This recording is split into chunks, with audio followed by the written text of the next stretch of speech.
Mummy, जल्दी से खाना लगा दो ना, बहुत भूख लगी है। प्रिया ने अपनी मम्मी पूनम को आवाज़ लगाते हुए कहा। हाँ बेटा, अभी लगाती हूँ, कहते हुए पूनम जैसे ही खाना लेने रसोई घर में गई, तभी उनके फ़ोन की घंटी बज उठी। उन्होंने फ़ोन उठाया तो सामने से आवाज़ आई, हेलो पूनम, मैं नवीन बोल रहा हूँ। नाम सुनते ही पूनम एकदम से सन्न रह गई।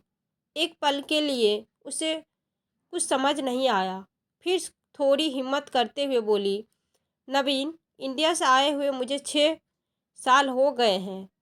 इन 6 सालों में तो आप सभी को मेरी याद कभी नहीं आई, तो फिर आज कैसे? पूनम, मुझे पता है तुम्हें बहुत अजीब लग रहा होगा, लेकिन वो दरअसल मम्मी को तुमसे बात करनी थी, इसीलिए तुम्हें फ़ोन किया है।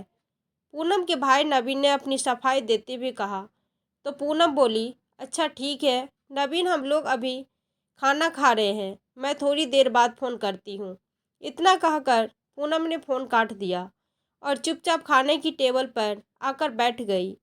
तो पूनम के पति संदीप ने कहा, क्या हुआ पूनम, किसका फ़ोन था? संदीप, मेरे भाई नवीन का फ़ोन था, लेकिन 6 साल बाद अचानक उन्हें मेरी याद कैसे आ गई? तुम्हें तो याद है, जब उस दिन हम लोग शादी करके कोर्ट से सीधा घर आए थे, तो नवीन ने मुझे कितना बुरा भला सुनाया था। आज भी वो शब्द मेरे कानों में गूंज रहे हैं। कहते कहते पूनम फूट फूट कर रोने लगी। तो संदीप ने उसे शांत कराते हुए कहा, शांत हो जाओ पूनम, तुम तो मेरी मजबूत बीवी हो। छोड़ो इन सब को, हमें किसी से कोई बात नहीं करनी है। हम एक दूसरे से ही बहुत खुश हैं। हाँ संदीप, वो सब तो ठीक है, लेकिन उन्हें अब मेरी क्या ज़रूरत पड़ गई? उस दिन तो नवीन ने मुझे किसी से मिलने तक नहीं दिया था, गेट से ही वापस भेज दिया था। एक ही पल में सब ने मुझे पराया कर दिया था, और आज वो मुझे फ़ोन कर रहा है। मम्मी भी 6 साल में आज याद आई मेरी, मुझे अब किसी से कोई रिश्ता नहीं रखना है। तुम बिल्कुल सही कर रही हो पूनम, लेकिन अब ज़्यादा चिंता मत करो, पूरे दिन भर में थक गई होगी, जल्दी से सो जाओ, बच्चों को मैं सुला देती हूँ, संदीप ने कहा। तो पूनम उठकर कमरे में जाकर सो गई, लेकिन आज उसे नींद बिल्कुल भी नहीं आ रही थी। बार बार बस यही सोच रही थी, क्या काम होगा जो मुझे फ़ोन किया था? पापा तो ठीक होंगे ना?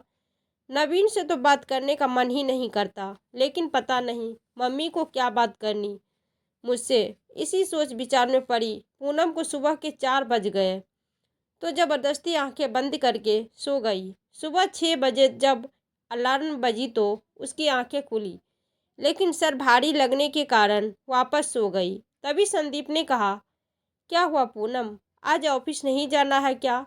अरे नहीं संदीप, मेरा सर दर्द हो रहा है, मैं सर को फ़ोन करके बता दूंगी, प्लीज़ तुम बच्चों को तैयार करके स्कूल भेज देना। हाँ ठीक है पूनम, रात भर सोई नहीं ना, इसीलिए सर दर्द हो रहा है, थोड़ा आराम करोगी तो सब ठीक हो जाएगा, बोलकर संदीप बच्चों को उठाने के लिए चला गया। तो पूनम भी वापस सो गई। करीब 9 बजे अचानक से फ़ोन की घंटी बजी, तो पूनम की आंखें खुली, देखा तो उसी नंबर से फ़ोन था। पूनम ने फ़ोन काट दिया तो बार बार फ़ोन आने लगा। तभी पूनम ने गुस्से से फ़ोन उठाया और बोली, नवीन, मुझे तुमसे कोई बात नहीं करनी है, ऐसे बार बार फ़ोन करके मुझे परेशान मत करो। मैं तुम लोगों से कोई रिश्ता नहीं रखना चाहती हूँ, वो मैं बोल रही हूँ। बेटा, तुम्हारी माँ 6 साल बाद आज माँ की आवाज़ सुनी तो पूनम की आंखें भर आई। माँ तो आखिर माँ होती है। पूनम के साथ माँ भी अपने आप पर काबू नहीं रख पाई। एक लंबे सन्नाटे के बाद माँ बोली, पूनम, मुझे पता है तुम हमारी शक्ल तो क्या, हमारी आवाज़ भी सुनना पसंद नहीं करोगी, लेकिन बेटा, तेरे पापा इस दुनिया में नहीं रहे, कुछ दिन बाद उनकी 13वीं है, अगर हो सके तो आप आ जाना, बेटी, उनकी आत्मा को शांति मिल जाएगी। इतनी कहकर पूनम की माँ कल्याणी जी ने फ़ोन काट दिया। फ़ोन काटते ही पूनम फूट फूट कर रोने लगी कि इतने सालों बाद एक फ़ोन आया, और वो भी इतनी मनहूस खबर लेकर पूनम का रो रो कर बुरा हाल हो गया था। रोते रोते पूनम ने अपने पति संदीप को फोन लगाया। संदीप, जल्दी से घर आ जाओ, बोलकर पूनम ने फोन काट दिया।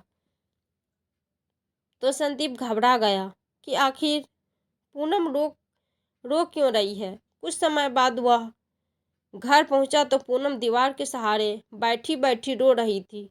पूनम, क्या हुआ? तुम रो क्यों रही हो? और ये क्या हाल बना रखा है अपना? नवीन का फोन फिर से आया था क्या? नहीं संदीप, माँ का फोन आया था। पापा नहीं रहे, मेरे पापा नहीं रहे। संदीप, मुझे इंडिया जाना है। हम सब चलेंगे, बच्चों को भी बुला लो। हम सब आज शाम को ही इंडिया के लिए निकल जाएंगे। हाँ, चल गए। पूनम, पहले थोड़ा पानी पी लो, फिर आराम से बैठकर बातें करते हैं। पूनम को पानी का गिलास देते हुए संदीप ने कहा, आराम से क्या? मेरे पापा नहीं रहे और तुम मुझे आराम से बैठने के लिए कह रहे हो? पूनम ने गुस्से से कहा। तो संदीप उसे शांत कराते हुए बोला, नहीं पूनम, मैं तो सिर्फ इतना कह रहा हूँ, यहाँ से उठो, आराम से बाहर बैठकर बातें करते हैं। कहते हुए संदीप ने पूनम को वहाँ से खड़ा किया और बाहर हॉल में लाकर बिठाया और बोला, पूनम, तुमने इंडिया जाने का मन बना ही लिया है क्या? तुम सच में जाना चाहती हो? देखो, मैं तुम्हें मना नहीं कर रहा हूँ, वहाँ तुम्हारा घर है, तुम्हारे घर वाले हैं। मैं सिर्फ इतना कह रहा हूँ कि एक बार और आराम से सोच लो। हाँ संदीप, मैंने सोच लिया है। तुम बच्चों के स्कूल में फ़ोन कर दो और हम सब लोग आज ही इंडिया चलेंगे। पूनम ने कहा तो संदीप उसे समझाते हुए बोला, देखो पूनम, बच्चों के पेपर आ रहे हैं, उनकी छुट्टी का तो कोई सवाल ही नहीं है, इसलिए तुम चली जाओ और मैं यहाँ रहकर उन्हें संभाल लूँगा। तुम अपने ऑफिस से छुट्टी ले लेना, मैं कल ही तुम्हारी टिकट करवा देता हूँ। तो पूनम को भी संदीप की बात ठीक लगी और उसने हामी भर दी। अगले दिन संदीप पूनम को एयरपोर्ट पर छोड़ने आया तो उसे गले से लगाते हुए बोला, अगला ख्याल रखना, अपना ख्याल रखना पूनम, पहुँचते ही फ़ोन करना। मैंने सुमित और पापा को फ़ोन कर दिया है, सुमित तुम्हें सीधा एयरपोर्ट लेने आ जाएगा और जितना जल्दी हो सके वापस आने की कोशिश करना। तो पूनम ने हाँ में सिर हिला दिया और उसे बाय करते हुए बोली कि बच्चों का ध्यान रखना, मैं बहुत जल्द वापस आ जाऊंगी।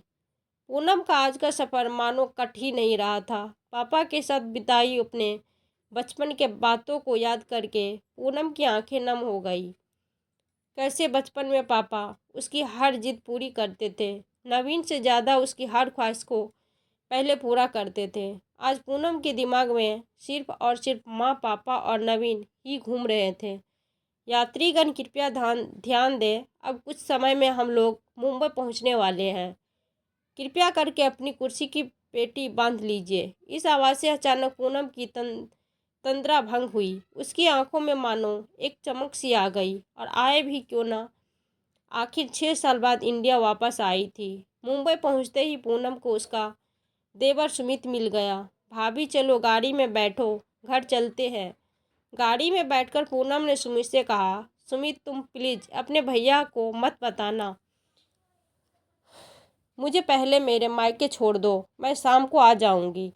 लेकिन भाभी, घर पर माँ और पापा आपका इंतज़ार कर रहे हैं। प्लीज़ सुमित, मैं शाम को आ जाऊंगी, अभी मुझे मायके छोड़ दो। ठीक है भाभी, कहकर सुमित ने गाड़ी उसके मायके की ओर मोड़ दी। मायके के पास गली में पहुंचते तो पूनम ने कहा, थैंक यू सुमित, पर मुझे यही उतार दो, वरना नवीन तुम्हें देखकर भड़क उठेगा। हाँ ठीक है भाभी, जब भी मेरी ज़रूरत हो तो फ़ोन कर देना। पूनम को उतार कर संदीप ने कहा और वहाँ से वापस चला गया। तभी धीरे धीरे आगे कदम बढ़ाते हुए पूनम सोचने लगी कि कैसे सबका सामना करूँगी।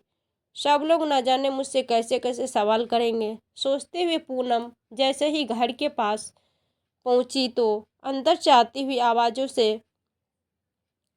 उसके कदम वहीं रुक गए। चुप हो चुप हो जाओ माँ, कोई खाना नहीं मिलेगा, दिमाग खराब कर रखा है। मेरा जब देखो किसी न किसी चीज़ की मांग कर देती हो। अरे मुझे कौन सा खजाना दिया था? सब कुछ तो उस चरित्रहीन लड़की के नाम कर दिया। नवीन की आवाज़ सुनकर पूनम का दिल बैठा जा रहा था। वो अपनी माँ कल्याणी जी को डांट रहा था। तभी एक और आवाज़ आई, अरे आप उस पूनम को तो फ़ोन करके पूछ लो वो महारानी कहाँ है, आएगी भी या नहीं। फिर माँ के मरने पर ही आएगी, ठहाका लगाते हुए नवीन की पत्नी ने कहा। तो पर नवीन अपनी माँ से बोला, देखो माँ, मुझे नहीं पता वो चरित्रीन आएगी भी या नहीं, और ना ही मुझे कोई उससे मिलने से दिलचस्पी है। मुझे सिर्फ और सिर्फ इस ज़मीन और दुकान से मतलब है जो तुम्हारे पति मोहनलाल उस भागी हुई लड़की के नाम कर गए। अपने भाई की बात सुनकर पूनम का मन तो कर रहा था कि अभी जाकर नवीन के गाल पर एक जोरदार टमाटर जड़ दूं, लेकिन अकेले होने के डर से पूनम ने अभी कुछ भी करना उचित नहीं समझा और दबे पर वहां से बाहर आ गई। गली के बाहर आकर उसने अपने देवर सुमित को फ़ोन किया और उसे वहां से ले जाने के लिए कहा। थोड़ी देर बाद सुमित पूनम को लेकर अपने घर पहुंच गया। अपने ससुराल पहुंचते ही पूनम ने अपने सास ससुर के पैर छूकर आशीर्वाद लिया। पूनम को इस हालत में देखकर उसके ससुर ने थोड़ा चिंतित होते हुए कहा, बेटा तुम्हारे पापा के जाने के दुख हमें भी बहुत है। मैं उनकी जगह तो नहीं ले सकता, लेकिन मैं भी तुम्हारे पापा जैसे ही हूँ। क्या हुआ बेटी, इतना उतरा हुआ चेहरा क्यों है? यहाँ बैठो बेटी। पूनम की सास ने कहा। हाँ मम्मी जी, मैं थोड़ा फ्रेश होकर आती हूँ, कहते हुए पूनम बाथरूम में चली गई। लेकिन नवीन की बातें उसकी आंखों के सामने घूम रही थी। भागी हुई लड़की, चरित्रहीन, जमीन के कागज, इन सब बातों से उसका और ज़्यादा मन दुखी हो रहा था। फ्रेश होकर पूनम बाहर आई, तब तक उसकी सास चाय बनाकर ले आई। तो चाय पीते हुए पूनम ने अपने सास ससुर को वो सब बातें बता दी जो आज उसने अपने भाई के मुंह से सुनी थी, जिसे सुनकर पूनम के सास ससुर एकदम आग बबूला हो गया। तुम चिंता मत करो पूनम बेटा, तुम्हारा ये पापा तुम्हारे साथ है। पूनम को हौसला देते हुए पूनम के ससुर ने कहा, मिस्टर मोहनलाल जी को कुछ दिन पहले ही मैंने हॉस्पिटल में देखा था। ऐसा लग रहा था मानो वो कुछ कहना चाहते थे, लेकिन नवीन उनके साथ था तो कोई बात नहीं हो पाई। बहुत ही कमज़ोर लग रहे थे, नवीन के सहारे ही चल पा रहे थे। पूनम के ससुर उसे ये सब बातें बता ही रहे थे कि तभी पूनम का फ़ोन बज उठा। देखा तो उसके भाई नवीन का ही फ़ोन था। पूनम ने फ़ोन उठाया तो सामने से उसकी माँ की आवाज़ आई, पूनम बेटा मैं बोल रही हूँ, तुम्हें बार बार फ़ोन करने के लिए माफ़ी चाहती हूँ, लेकिन बिना पूछे रहा नहीं गया। बेटा तुम आ रही हो या ना? नहीं। हाँ माँ मैं आ रही हूँ, बोलकर पूनम ने फ़ोन रख दिया और अपने ससुर से बोली, पापा जी मुझे वहाँ जाना ही होगा। मैं मेरी माँ को वहाँ इस हालत में नहीं देख सकती। हाँ बेटा तुम सुमित की गाड़ी लेकर चली जाओ और कुछ ही मदद चाहिए तो हमें फ़ोन कर देना। जी पापा, बोलकर पूनम अपने देवर की गाड़ी लेकर सीधी अपने मायके चली गई। माँ की हालात के बारे में सोचकर मन में अजीब सी बेचैनी होने लगी। आंखों के सामने नवीन का चेहरा आ रहा था, कैसे माँ को डांट रहा था। तभी उसे याद आया कि माँ ने शायद कुछ नहीं खाया होगा, इसलिए पूनम ने बाहर से कुछ खाने का सामान पैक करवा लिया और सीधी मायके पहुंच गई। वहां जाकर उसने डोर बेल बजाई तो कुछ समय के बाद एक 16-17 साल की लड़की ने आकर दरवाज़ा खोला। थोड़ी देर के लिए पूनम सोच में पड़ गई कि ये कौन हो सकती है। तभी अंदर से आवाज़ आई, अरे मन्नू कौन है गेट पर? दीदी कोई दीदी आई है और हाँ कुछ बोल ही नहीं रही है। इतने में वो मोहतरमा खुद चलकर आ गई और पूनम से बोली, जी कहिए किससे मिलना है आपको? तो पूनम ने धीरे से कहा, जी मैं पूनम ओह अच्छा पूनम दीदी, माफ़ कीजिएगा, मैंने आपको कभी देखा नहीं था, न तो इसलिए नहीं पहचाना। मैं सुमन, नवीन की पत्नी और आपकी भाभी हूँ, और ये मन्नू मेरी छोटी बहन है। आइए आप अंदर आइए। अपना परिचय देते हुए नवीन की पत्नी सुमन ने कहा और पूनम को अपने कमरे में ले गई, जहाँ पहले से कुछ लोग मौजूद थे। सुमन ने सबका परिचय कराते हुए कहा, दीदी ये मेरे मम्मी पापा है और ये मेरा छोटा भाई जिगर है, और अपनी मन्नू को आपसे पहले ही मिल चुकी है। मन्नू ने उनकी तरफ कोई ध्यान नहीं दिया। उसे तो सिर्फ अपनी माँ से मिलना था। पता नहीं किस हाल में होगी बेचारी। थोड़ी देर बाद पूनम ने माँ से मिलने की इच्छा जताई तो सुमन ने अपनी बहन को, मन्नू को कुछ इशारा किया तो वह पूनम को उसकी माँ कल्याणी जी के कमरे में ले गई। माँ की ओर देखते ही पूनम सन्न रह गई। इतने सालों बाद माँ से मिलते ही वह अपने आप को रोक न सकी और माँ के गले से लगकर फूट फूट कर रोने लगी। माँ, बाबूजी चले गए। माँ भी इतने दिनों बाद बेटी को देखकर रोते रोते वही जमीन पर बैठ गई। माँ की आवाज़ में एक अलग ही दर्द नजर आ रहा था। बाबूजी के जाने के दुख के अलावा भी बहुत कुछ था जो माँ के विलाप में उसे साफ दिखाई दे रहा था। तभी कुछ देर बाद पूनम का भाई नवीन कमरे में आया। पूनम, पापा नहीं रहे, और सुबक सुबक कर रोते हुए माँ के गले से लग गया। कुछ देर पहले नवीन और अभी के नवीन को देखकर पूनम दंग रह गई। आखिर ऐसा क्यों? जो नवीन सुबह माँ को डांट रहा था, वह अभी माँ के गले लगकर रो रहा था। माँ से इतनी प्यार से बातें कर रहा था। तुम यहाँ खड़ी खड़ी क्या कर रही हो? जाओ पूनम के लिए कुछ चाय पानी लेकर आओ। इतने लंबे सफ़र से आई है, थक गई होगी। नवीन ने सुमन को ऑर्डर देते हुए कहा। अरे मैं तो बताना ही भूल गया, ये सुमन मेरी पत्नी और तुम्हारी भाभी है। नवीन ने पूनम को अपनी पत्नी का परिचय देते हुए बताया। बताया नहीं, कुछ भी लाने की ज़रूरत नहीं है। मैं अपने खाने का सामान खुद साथ लेकर आई हूँ। हाथ में पकड़े लिफाफे की ओर इशारा करते हुए पूनम ने कहा। तो नवीन बोला, मतलब अभी तक तुमने हमें माफ़ नहीं किया। पूनम, अपनी गलतियों के लिए मैं तुमसे माफ़ी मांगता हूँ। अनजाने में मैंने तुम्हें बहुत कुछ सुना था। माँ, आप ही कुछ बोलो ना। इसे तो माँ के कहने पर पूनम ने हामी भर दी तो सुमन रसोई घर में खाना बनाने चली गई, तो नवीन भी उसके पीछे पीछे चला गया। अब हमारे कमरे में पूनम और उसकी माँ अकेली रह गई थी। सबके बाहर जाते ही पूनम ने अपनी माँ से पूछा, माँ पिताजी को क्या हुआ था? पिताजी ने सब मेरे नाम क्यों करवा दिया, और इतने सालों में मुझे आप सभी ने फ़ोन क्यों नहीं किया? नवीन की शादी में भी मुझे नहीं बुलाया। न जाने पूनम ने कितने ही सवाल पूछ डाले। तभी अचानक से माँ की आंखों से आंसुओं की धारा बहने लगी। पूनम, मेरी बच्ची, माफ़ कर दे हमें बेटा।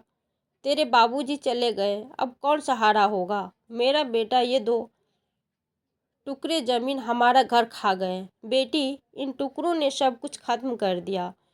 इसीलिए ये सब दे दे दे बेटी नवीन को, और मुझे अपने साथ ले चल।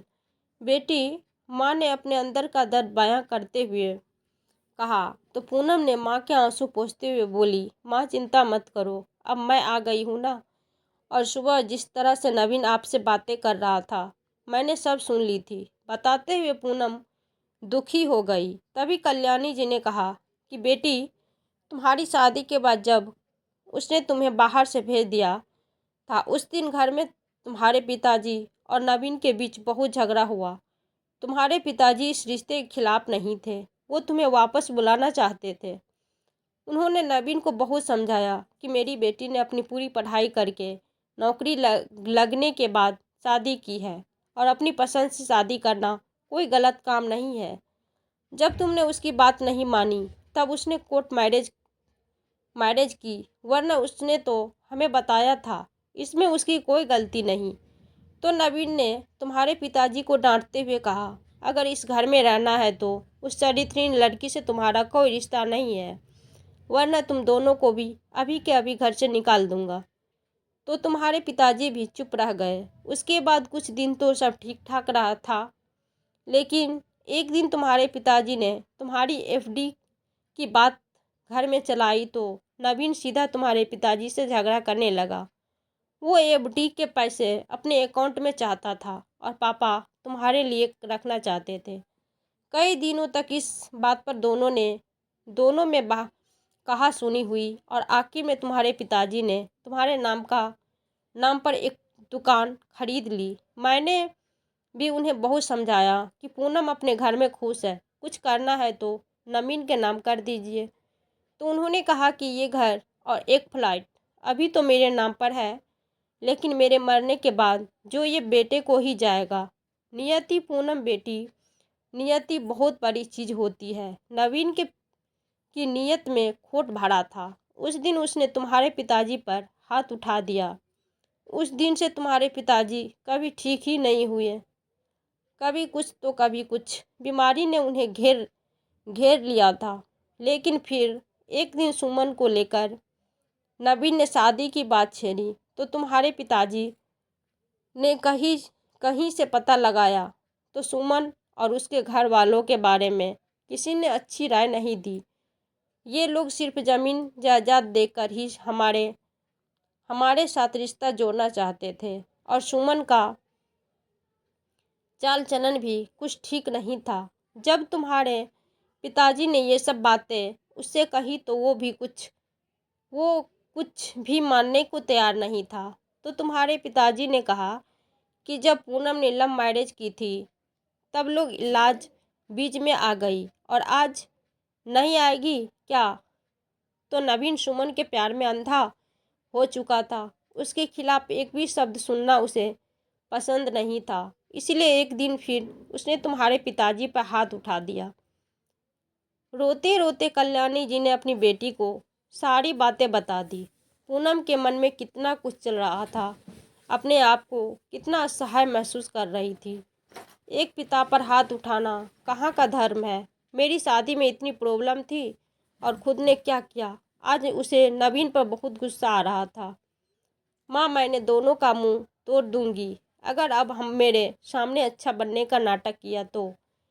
कितने घटिया लोग हैं, पूनम ने उस गुस्से में आते हुए बोला। हाँ हाँ, घटिया तो लगेंगे ही, अब तुम्हें सब पता जो चल गया। नवीन ने कमरे में घुसते हुए पूनम से कहा, और मैंने तुम लोगों को मना किया था ना। अपनी माँ की तरफ देखते हुए नवीन उनके मुंह पर एक तमाचा जड़ने की वाला था कि पूनम ने उसका हाथ बीच में पकड़ लिया। अरे वाह, बहुत हिम्मत आ गई है, और आए भी क्यों ना, हिम्मत करके ही तो भागी थी ना। घर से पूनम से अपना हाथ छुड़ाते हुए नवीन ने कहा और अपनी पत्नी सुमन को आवाज़ लगाने लगा। सुमन, कहाँ मर गई हो तुम। तो सुमन दौड़कर उसके पास आई। तुम्हें मैंने कहा था ना कि इन माँ बेटी को अकेले मत छोड़ना, और तुमने वही किया, सब बता दिया। इस बुढ़िया ने कोई बात नहीं जी। कल तक दोनों माँ बेटी को इसी कमरे में बंद कर दो। इस बार उनके साथ उनकी बेटी को भी भूखा मरने दो। कहते हुए सुमन जैसे ही गेट बंद करने के लिए गई तो अचानक से गेट पर किसी के दस्तक से सब घबरा गए। सब लोग अंदर जाकर बैठो, इतना कहकर नवीन गेट की ओर बढ़ा। गेट खोलते ही सुमित पुलिस के साथ अंदर आया। भाभी, वो आते ही पूनम को आवाज़ लगाने लगा। तब उसे समझ में आया कि क्यों सुमित ने उसका फ़ोन ऑन रखने के लिए बोला था। पुलिस को देखकर नवीन की सीसीटीवी गुम हो गई।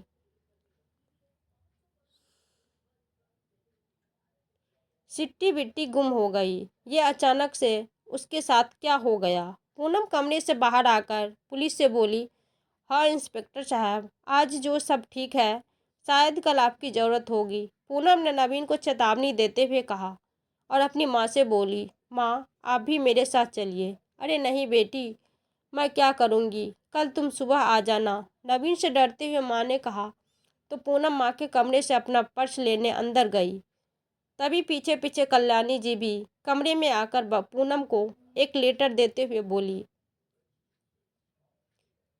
कि तुम्हारे बाबूजी ने तुम्हारे लिए लिखा था, जो कभी भी पोस्ट नहीं कर पाए, और इस लेटर को पढ़ने के बाद तुझे सब समझ में आ जाएगा।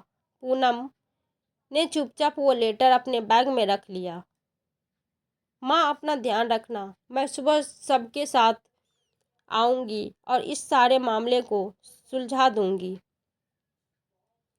इतना कहकर पूनम वहाँ से अपने देवर सुमित के साथ निकल गई। ससुराल पहुँचते ही उसके सास ससुर ने कहा, वहाँ सब कैसे हैं बेटा? माँ, पापा जी, वहाँ कुछ भी ठीक नहीं है।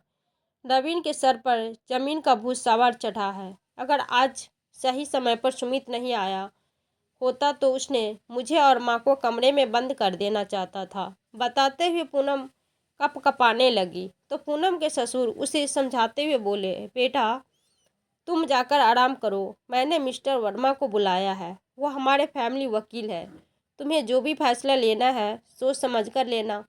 तो पूनम अपने कमरे में जाकर ऐसे ही बिस्तर पर लेट गई। तभी अचानक उसे माँ का दिया हुआ लेटर याद आया, तो उठकर वो लेटर पढ़ने लगी। मेरी राजकुमारी, जब तुम्हें ये लेटर मिलेगा उस समय पता नहीं मैं इस दुनिया में रहूँगा भी या नहीं, लेकिन तुम हिम्मत मत हारना। तुम्हारे पापा पहले भी तुम्हारे खिलाफ नहीं थे और अब भी नहीं।